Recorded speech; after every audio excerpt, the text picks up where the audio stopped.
You're Max Siegel, and you're FBI. You've been deep undercover for the last 26 months. Worked your way up with the Buenos cartel until they trusted you enough to start making shipments. Now, while everyone's watching Colombia, you're running heroin from Phuket and Bangkok to Miami. He lowered the camera and looked Siegel in the eye. Never mind the moral relativism. It's all in the name of the big takedown at the end. Isn't that right, Agent Siegel? I don't know who you're talking about, he cried. Please, check my wallet. He'd begun to struggle again, but another dose of voltage put a quick end to that. The electricity went right after the motor and sensory nerves.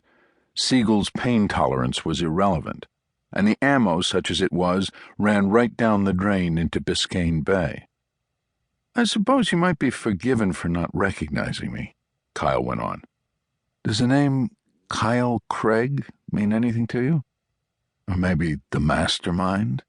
That's what they call me up at the Puzzle Palace in D.C.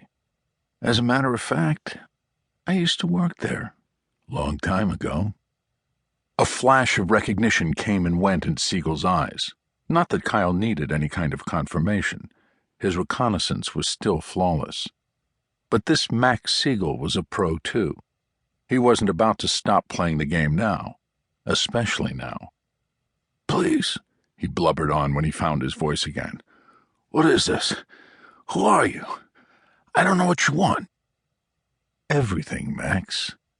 Every last little thing. Kyle took another half-dozen pictures and repocketed the camera. You're actually a victim of your own good work, if that's any consolation. Nobody knows who you are down here, not even the local FBI. That's why I chose you.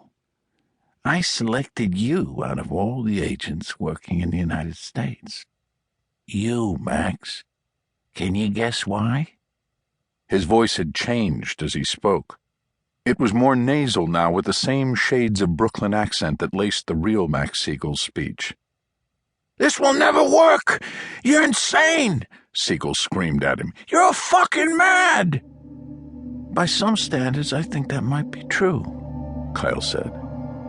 But I'm also the most brilliant son of a bitch you'll ever have the pleasure to know. Then he pulled the trigger one more time and just let the thing run. Siegel writhed mutely on the bottom of the tub. Eventually, he began to gag on his own tongue.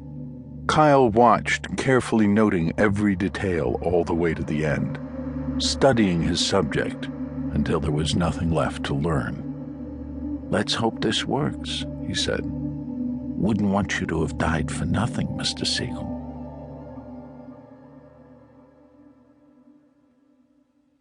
Two.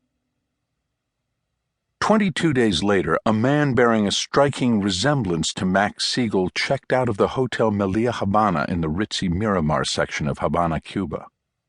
Medical tourists were as common as pickpockets here.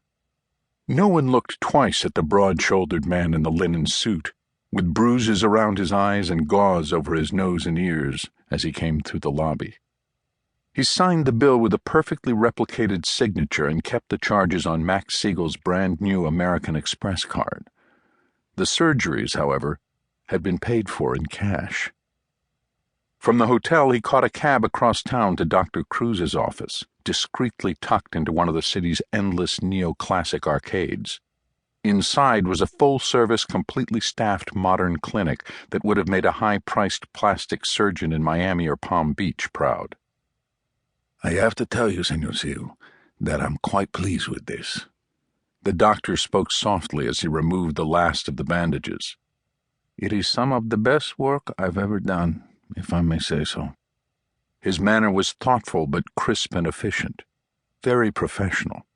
You'd never know he was willing to cut so many ethical corners along with the skin and bones of his clients' faces. Dr. Cruz had performed 7 separate procedures, something that might have taken months or even a year elsewhere. There was blepharoplasty for the eyelids, a template rhinoplasty for the nose, with a complete elevation of the skin and soft tissue in the nasal pyramid. New med-pore implants for more prominent